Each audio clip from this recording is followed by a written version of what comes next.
foi mais um duro golpe aí pro trabalhador. Tá dando uma endurecida, né? Tá, sempre, né? É preciso endurecer sem perder a ternura jamais. Assim, o que eles conseguem suprimir um pouquinho de direito, eles tiram, né?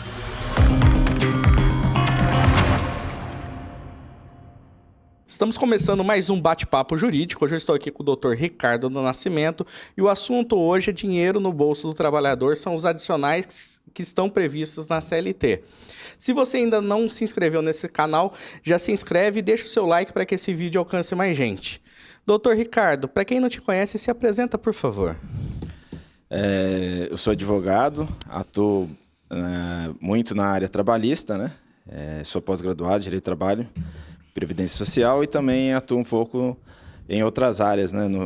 No civil, e também já atuei muito na parte criminal, mas hoje meu foco é Direito do Trabalho mesmo. Legal. O senhor tem quantos anos de carreira, doutor? Eu sou fui formado em 2006. Nossa, tem bastante chão. Já tenho algumas histórias já para contar. Legal.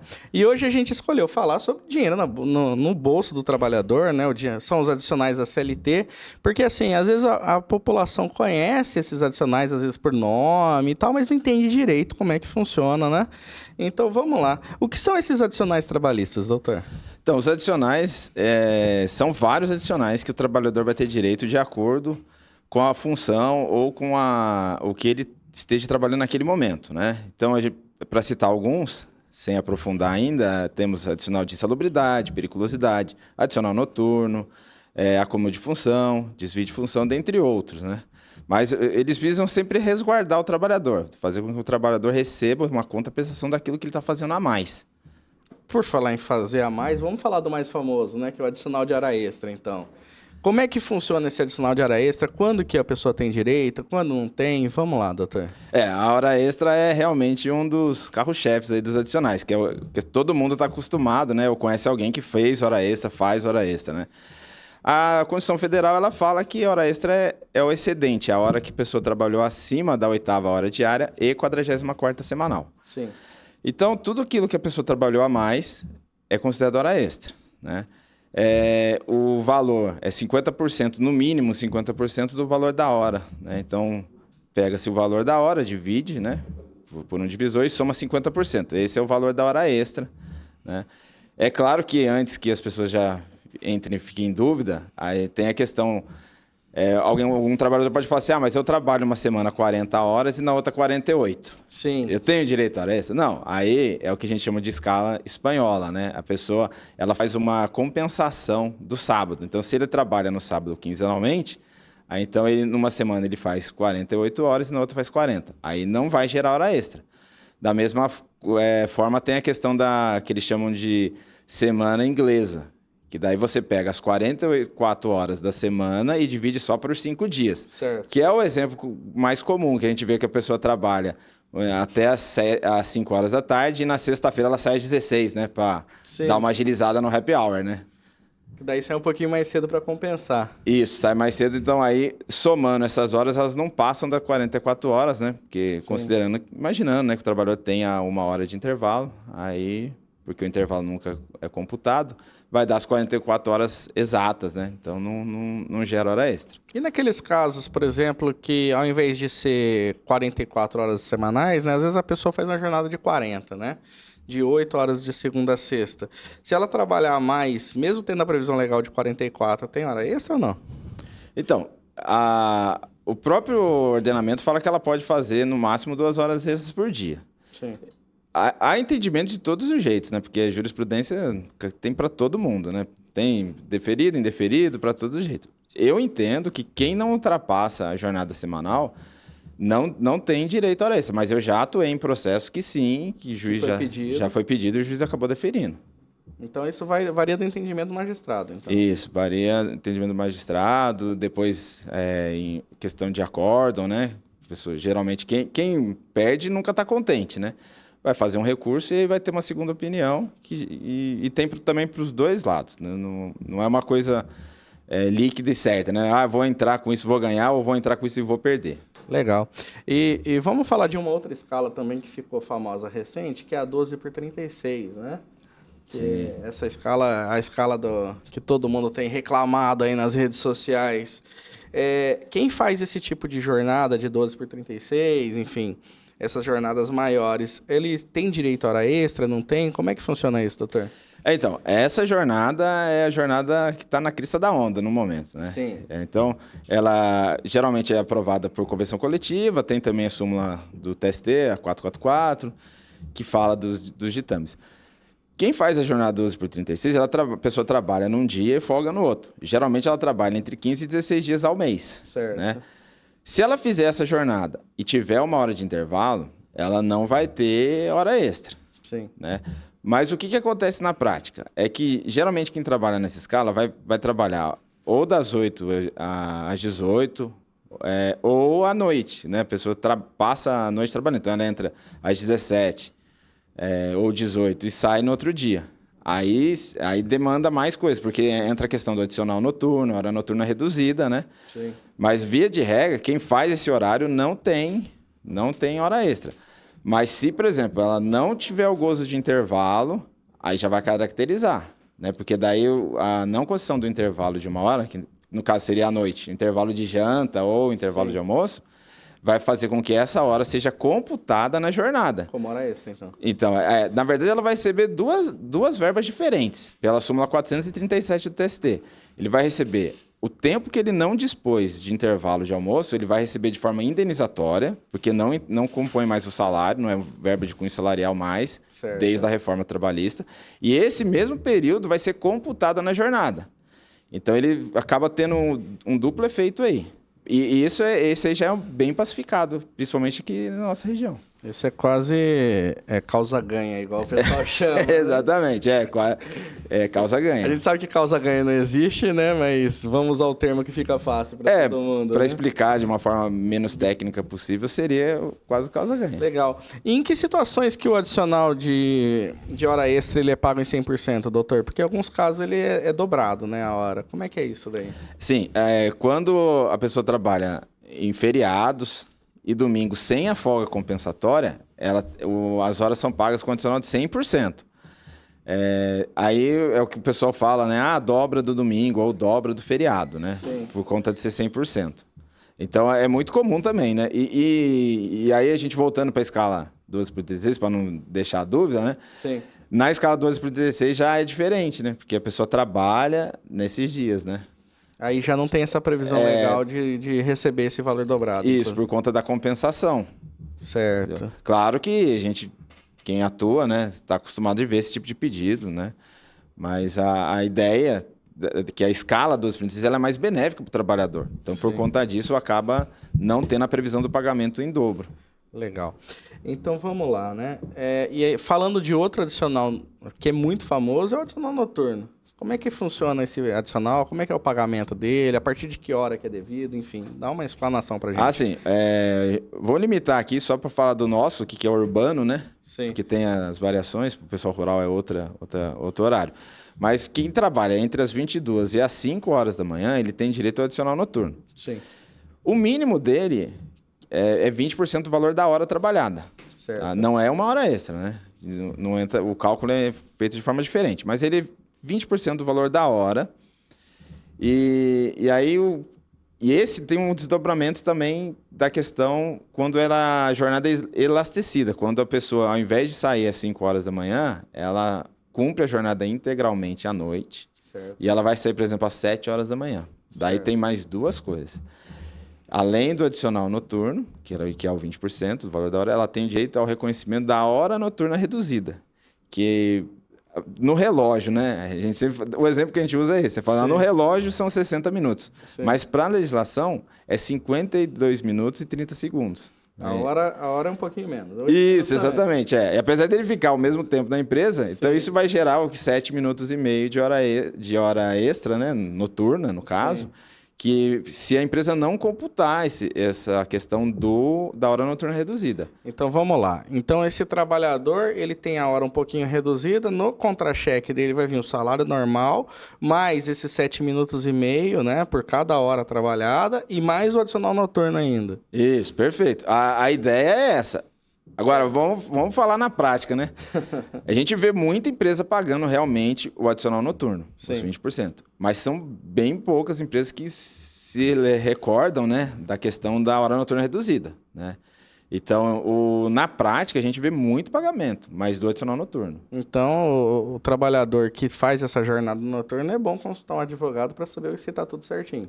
Sim, é bom sempre estar consultando, nem que seja para o advogado fazer uma contagem, né, para ele, Sim. né? Porque além da questão da súmula 60, né, inciso 2º, que ela fala que a prorrogação também conta. Então, se ele saiu às 7 horas da manhã, vai contar além das 22 às 5. Sim. Porque se a gente fizer uma contagem aqui, de maneira bem simplória, 22 às 5 da manhã, no relógio são 7 horas, mas para a geração já são 8. Entendi. Então ele já tem 1 hora, se ele cumprir a jornada certinho, ele já tem 1 hora a mais por conta do adicional da hora noturna reduzida. Além dos 20%. Além dos 20%. E esse 20% incide sobre essa 1 hora a mais aí, né? Essa hora fictícia, entre aspas. Isso, incide basicamente sobre tudo, porque é uma verba de cunho salarial, né? Então, Sim. se tiver, vai ter os reflexos no fundo, né?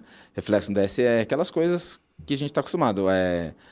Se ele for dispensado sobre o aviso, sobre férias, 13º. Legal. E mais uma duplinha aqui que é super famosa. Insalubridade e periculosidade. Como é que funciona essa duplinha, doutor? Essa dupla aí principalmente assim, numa área urbana, igual a gente mora, né? Que tem bastante indústria grande. Enfim, esse daí talvez tenha uma boa parte da população que está acostumada também. Vamos lá. A insalubridade tem previsão legal, e ela no 192 da CLT e também tem uma NR que é o que regulamenta o direito, né? Como que funciona? Quem trabalha em condição insalubre, eu sempre falo assim, é uma coisa que a pessoa não corre o risco de morrer de uma vez, mas ela vai vendendo uma parte da saúde dela. Ela Sim. troca uma parte da saúde porque ela vai estar em condições, trabalhando com radiação, tendo contato com material biológico, tipo esgoto, né? Agentes cancerígenos. Exato. Então, aí ela acaba tendo uma compensação, Sim. né? Que ela varia de 10%, 20% a 40% sobre o salário mínimo, né? Aí já... tem a pegadinha. Exatamente, a questão da súmula vinculante 4, né? Sim. Mas, assim, o que se vê hoje na prática, essa semana eu acho que eu vi uma sentença que reconheceu sobre o salário base. Mas, lógico, que a empresa vai recorrer e vai ser deferido, tá? Porque é sobre o salário mínimo. Então, qual que é a ideia do legislador? É proteger essa pessoa, né? Proteger bem pouco, né? Porque o salário mínimo é bem pequenininho, exatamente. perto da remuneração, né? Exatamente. Se a gente pegar, por exemplo, periculosidade, pegar o pessoal que trabalha na Bandeirante Energia, para citar um exemplo, assim, eletricitário de alta tensão, eles são bem remunerados, né? Tem um valor de remuneração elevado. Só que daí, quando você pega a compensação sobre o salário mínimo, fica um adicional bem pequenininho, né? Então, é que daí, quem trabalha com periculosidade, aí é 30% sobre o salário base. Certo. Tá? Então, por exemplo, se a pessoa ganha 10 mil, ela vai receber 3 mil de adicional de periculosidade. É que a periculosidade, né, ela é bem mais grave. É aquilo que, se acontecer, pode colocar fim à vida, né? Então, um exemplo, o motorista que trabalha com caminhão inflamável. Se aquele caminhão explodir, né, tiver um acidente, alguma coisa, erro. Exato, exatamente. Fatalmente ele vai morrer. Então vamos lá. O adicional de insalubridade é sobre o mínimo e o de periculosidade é sobre o base. Isso, perfeito. Exatamente. Claro pra quem tá assistindo. Sempre tendo os reflexos nas verbas, né, nas demais verbas, porque faz parte do salário. Uma questão, essa acho que o pessoal vai gostar. Se a pessoa recebe insalubridade, uma mulher, e ela estiver afastada por auxílio maternidade, por exemplo, se ela vai ter direito ou não. O entendimento que prevalece hoje é que ela vai ter direito mesmo não estando sob o risco. Sim. Tá? Porque daí é aquela ideia do legislador, né, que visa... De proteção. proteção. É a proteção até do bebê no ventre. Né, ali, né? Tem também a parte boa, que daí entra na sua área, né, que é essas questões de insalubridade e periculosidade vão ter reflexo também na esfera previdenciária, né? Sim. Ele vai ter, eventualmente, ali, direito à aposentadoria especial, alguma coisa nesse sentido, né? Hoje, a conversão de tempo já não tem mais, porque na emenda constitucional de 2019 proibiu qualquer tipo de conversão ali do tempo especial em comum. Mas ainda subsiste o direito à aposentadoria especial, que é um reflexo importante, né? Que pode tirar ele mais rapidamente do contato com esses agentes perigosos, né? Inclusive, fazendo uma adenda aqui, eu acho que às vezes até não é interessante monetariamente, né? Sim. Você ficar lidando com esgoto, rede de esgoto, essas coisas, mas talvez para essa questão ainda, né, principalmente quem entrou no sistema antes, né, da Sim. reforma, pode ser interessante. E até eu penso que até quem está entrando agora, né? Porque como não existe mais uma aposentadoria sem idade mínima, né? É uma forma do cidadão se desligar mais cedo, né? Desligar da atividade. Porque, do contrário, o cara que está entrando agora, ele vai se aposentar aos 65. Ele vai ficar preso nisso daí, né? Dificilmente ele consegue sair. Então, faz um pouquinho de sentido até para tentar, né, sair da roda mais rapidamente, né? Uma questão legal sobre a periculosidade, inclusive tem alguns processos em andamento que trata desse tema, é que no final do ano de 2023 houve uma modificação na CLT sobre a questão de tanque suplementar. Sim. Antes, como que estava? Se o caminhão tivesse um tanque, geralmente essas carretas elas têm tanques de 200 litros dos dois lados, né? Certo. E tem empresário que coloca um tanque suplementar, às vezes também dos dois lados, né? Então, os 400 litros originais passam a ser 800, né? Para evitar do motorista ficar parando ao longo do caminho ou fazer os abastecimentos só na sede da empresa, essas coisas. O entendimento anterior é que tinha direito ao adicional, se esses tanques não fossem originais de fábrica. Hoje não mais, tá? Foi mais um duro golpe aí pro trabalhador. Tá dando uma endurecida, né? Tá, sempre, né? É preciso endurecer sem perder a ternura jamais. Assim, o que eles conseguem suprimir um pouquinho de direito, eles tiram, né? Não adianta. Infelizmente, essa é a realidade, né? A gente vê, sempre tá dificultando um pouquinho mais essas... para diminuir mesmo o direito, né, do trabalhador. É aquela máxima, né? No Brasil até o passado é incerto. Exato. Então, às vezes, a pessoa ganhou aqui em primeiro grau, ele tem um entendimento consolidado, mudou lá em cima no curso do processo, aquilo que era líquido e certo deixou de ser. Inclusive, essa decisão recente aí do STF, né, que retirou a responsabilidade da administração. Sim. Eu tô com processos correndo que fui surpreendido, né? Era uma coisa que você praticamente era líquido, certo? Você era entrava, comprovou, tudo, né? Exatamente, né? Aí hoje eles já estão revendo, alguns processos eles já estão suspendendo, outros eles já estão simplesmente reformando, falando que o ônus, né, de comprovar que houve uma falha da fiscalização do ente público naquele contrato é do trabalhador. E como é que o trabalhador vai comprovar isso daí, né? Se não tem acesso a nada desse tipo de coisa. Exatamente. Eles partem de uma ideia de que o trabalhador é suficiente a ponto de conseguir comprovar uma coisa que nem nos contratos, né? Os contratos de administração pública a gente vê, né? Que é realmente bem difícil isso comprovado. Apesar do STF ter falado que basta uma notificação... E como é um tema muito novo, a gente ainda não sabe como os tribunais vão se manter. Sim. Mas eu acredito que uma simples notificação eles não vão entender. Porque, inclusive, eu já vi casos em que o órgão público estava pagando o salário. Né? E mesmo assim eles falam, não tem direito. Às vezes eu acho que os tribunais, os juízes, né, os magistrados estão um pouquinho fora da realidade, né? Porque, assim, o trabalhador ele não tem como nem expedir uma notificação dessa sem assessoria de um advogado, primeira coisa. Segunda coisa, o trabalhador, se expedir uma notificação dessa, ele provavelmente vai ser mandado embora. Exatamente, então, porque ele vai ter que expedir no curso do contrato. Exato. Então, assim, né, entre notificar para garantir um direito e ter o salário depositado todo mês, ele prefere a garantia do emprego e a garantia do salário. Então, assim, esse tipo de decisão do Poder Judiciário, ele é um retrocesso total. Sim, sim. Que é vedado pela própria Constituição Federal, né, sobre a questão do retrocesso social. Sim. Mas eles fazem de uma forma, né, com meias palavras, né, eles fazem de uma outra forma que acaba passando, né? Acaba tendo retrocesso. Mesmo o contrário.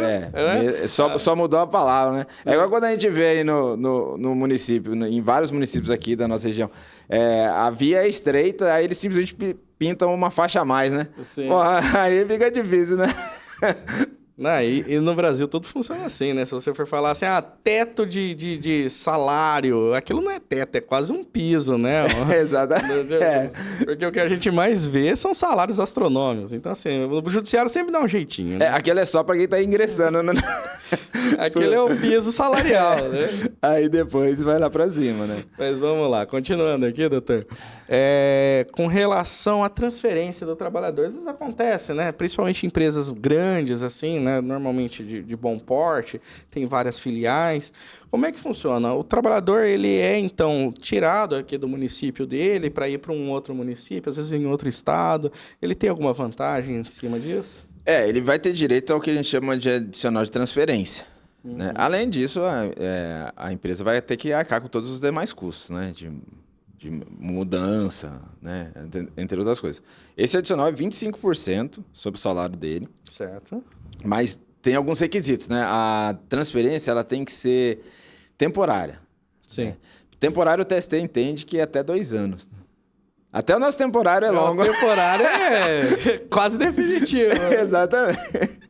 Então, e o pior é que o cidadão até esquece, né? Ele já tá tanto tempo lá, como é que vai chamar isso de temporário? Já criou vínculo lá com o pessoal de outro lugar. Já tá até casado nos 2 anos. Exatamente. Mas assim, ele tem que mudar, né? Ser colocado em outra região, né? Tem até a jurisprudência ainda fica brigando se muda só a região metropolitana, mas assim, os tribunais já entendem mesmo que teve uma mudança. A ponto dele não poder voltar para casa no mesmo dia, já é considerado, tá? Transferência, ele vai receber os 25%, desde que seja temporário, que não seja cargo de confiança, né? Sim. Que é a exceção do artigo 62 lá, que inclusive o cargo de confiança a pessoa não tem nem cartão de ponto, né? Sim. E também que não tenha previsão no contrato. Se tiver previsão no contrato, aí já muda um pouco de figura. Legal. E tem uma situação que eu acho que boa parte dos trabalhadores vivem, que é a questão do sobreaviso. O cara tem que estar preparado ali para ser chamado para fazer alguma coisa, né? Sim. Como é que funciona isso? Quais direitos ele tem? Explica pra gente, doutor. O sobreaviso é assim, ele fica à disposição, mas na casa dele. Certo. Então, isso acontece muito com empresas da área de telefonia, esse pessoal que mexe com cabeamento, essas coisas. Ele pode ficar na casa dele esperando um possível chamado. Sim. Né? Então, aí como que funciona? Ele acaba ele fica limitado, né, ao final de semana dele, por exemplo. Né? Apesar do próprio CLT ter previsão que essa sobreaviso não pode passar de 24 horas, né? A gente sabe que na prática não é assim. Até porque aqui, eu tenho que fazer um adendo aqui, né? Qual é a sanção legal do empresário que extrapola a questão dos 2 horas extras por dia no Brasil?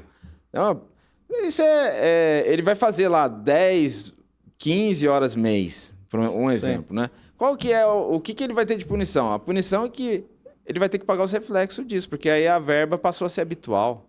Sim. Né? Então, assim, há um estímulo, né? Em vez de do empregador optar por uma nova contratação, ele prefere colocar a pessoa para fazer hora extra, né? E a mesma coisa que questão sobre aviso, né? Ele poderia contratar uma pessoa para ficar, né, nesse cargo à disposição, ou, se realmente não precisa, né, não deixar. Mas eles preferem fazer dessa forma. Então, a pessoa fica realmente à disposição, fica com o final de semana limitado, acaba não podendo sair, ou no dia dele, né, acaba não podendo sair, não pode ir no shopping, em algum lugar mais distante, porque se for chamado tem que ser rápido, né? Sim. E aí ele vai receber 1/3 do valor da hora normal, tá? Esse 1/3 do valor da hora normal é que né, geralmente o divisor é 220, né? A pessoa que trabalha 44 horas vai dividir o valor do salário por 220 e vai pegar 1/3 desse valor. Ele vai ser remunerado dessa forma. Certo. Tá? Agora... No caso, as 24 horas vão ser esse valor. Isso. Se ele ficou... Seria vezes 24. Isso. Nesse caso, seria vezes 24, né? Ou o tempo que ele ficar à disposição. Uhum. É diferente da prontidão. Porque as pessoas têm essa questão, acabam confundindo, né? Porque são institutos parecidos, mas não são iguais. A prontidão, ele já não fica nem na casa dele, ele fica na sede da empresa ou no lugar que ele vai possivelmente efetuar esse serviço. Né? Então, às vezes ele fica na oficina da empresa, fica na sede da empresa, na filial da empresa. Então, ele não fica nem em casa, ele não tem nem acesso. Aí já é 2/3 do valor da hora. Legal. E num mundo tecnológico, em que a gente tem celular, todo mundo está com o celular na mão 24 horas e o WhatsApp chama de final de semana, de feriado, de noite. Como é que funciona esse negócio? Então, aí ainda, inicialmente, quando começou essa questão da tecnologia, os tribunais eram bem mais ávidos em condenar. Que estava, de certa forma, à disposição, que estava... com a sua limitação de locomoção, né? Estava comprovada. Hoje, não mais. A gente tem visto mais uma questão, inclusive tem vários julgados, falando assim, não, mas isso por si só não tira a questão da limitação dele. Isso falando a questão de sobreaviso. Sim, sim. E uma coisa importante é que se eventualmente ele tiver de sobreaviso, ele for chamado para trabalhar, aí é hora extra. Ah, legal. Entendeu? Isso deixar bem claro para não confundir. Senão as pessoas falam, pô, eu fiquei lá 8 horas à disposição da empresa, me chamaram, eu trabalhei 4 horas. Dentro das 8, 4 eu trabalhei. E recebi só sobreaviso. Não, você trabalhou, você recebe hora extra mesmo, porque daí extrapola a jornada. Daí é outro instituto, né? Daí Aí a gente começa a combinar uma coisa com outra, né? Isso, exatamente. É um complemento, né? Eles se complementam, né? Até já que a gente tocou no assunto de hora extra, apesar de a gente já ter falado, é até bom lembrar, né? Mas como que eu comprovo hora extra, né? Como que eu sei que eu fiz hora extra, né? Geralmente o trabalhador, né? Ainda mais o pessoal mais antigo, ele anota bonitinho, ele tem o controle dele. E também tem a questão de que as empresas têm obrigação, que empresa que tem mais de 20 empregados, de manter o controle de jornada. Sim. Esses 20 empregados, pouca gente se atenta a isso, mas não somente a empresa onde ele está alocado.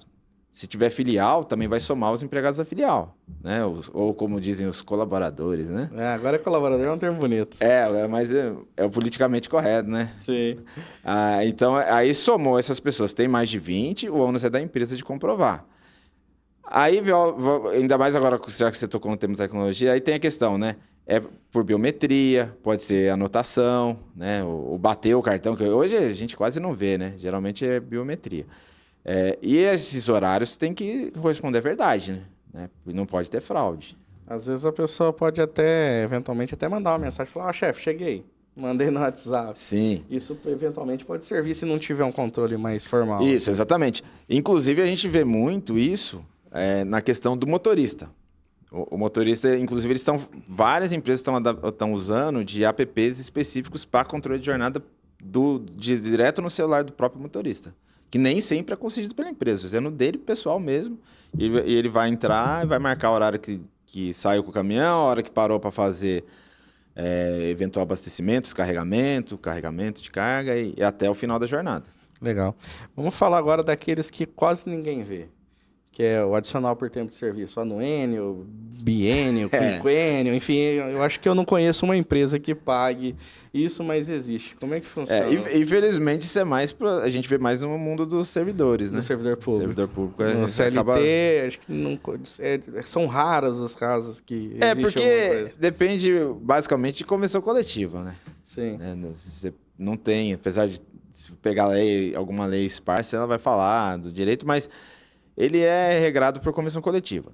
Anuênio, geralmente, é 1%, né, do valor do salário dele se ele completar 12 meses. É o tempo de casa, né? O trabalhador fala assim, meu tempo de casa, né? Sim. Que eles acabam misturando a questão de todas as verbas, eles entendem que é o tempo de casa. Mas aí seria 1% no primeiro ano, anuênio. Tem convenções que falam que é só a partir do segundo, aí já chama de biênio, aí 2%. Sim. O triênio e o quinquênio, que vai aumentando proporcionalmente, 3 e 5, respectivamente. E isso daí ele incorpora para fins de depósito de fundo de garantia, para fins de adicional de hora extra, etc? Isso, tem exatamente. Reflexo sobre ele? Ele vai ter um reflexo, né, sobre todas as verbas. Todas as verbas que a gente chama, né, no direito de trabalho de cunho salarial, elas vão refletir sempre sobre as demais, tá? Sim. O que vai variar é o percentual, né? Se ele for mandado embora, aí vai incidir sobre aviso prévio e também sobre o fundo de garantia e multa dos 40%. E se ele pedir demissão, aí já não incide sobre o aviso, né? E nem sobre a multa dos 40%.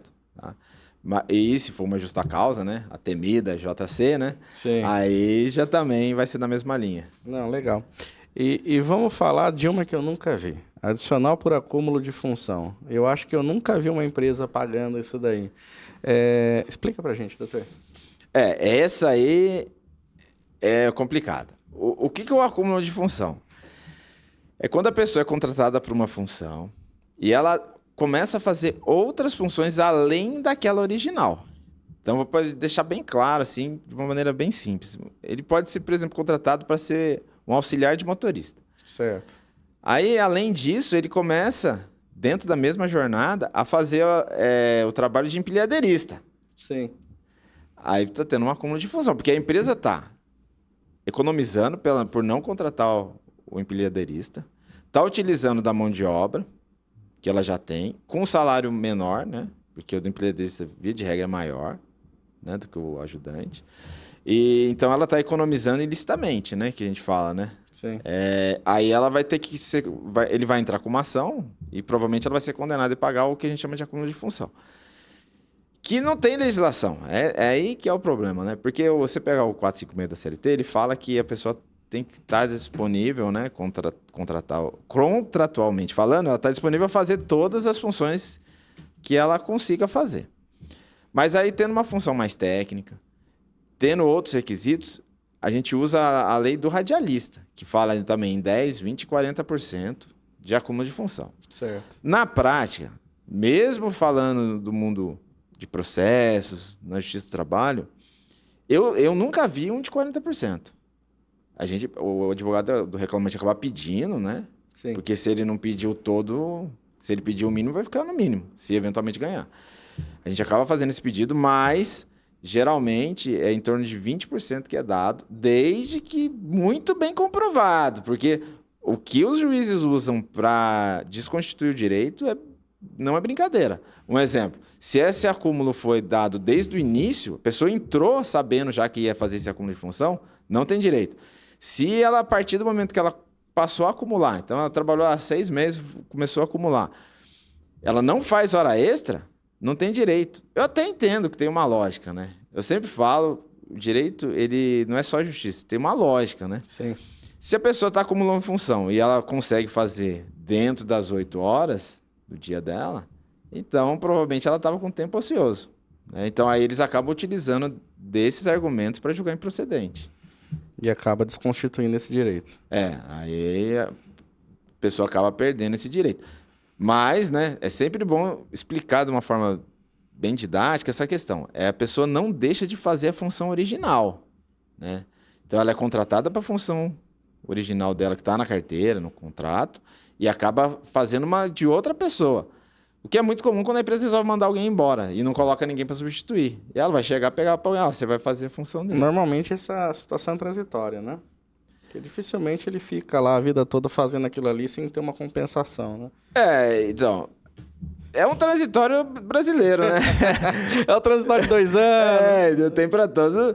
E a empresa que vai estar economizando, ela acaba não tendo interesse na contratação de uma outra pessoa, né?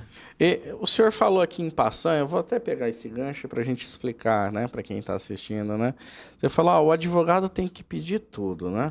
Porque daí a pessoa, ela entra com uma reclamação trabalhista, ela olha assim, o valor da minha causa é 150 mil, é 200 mil, é não sei o que lá.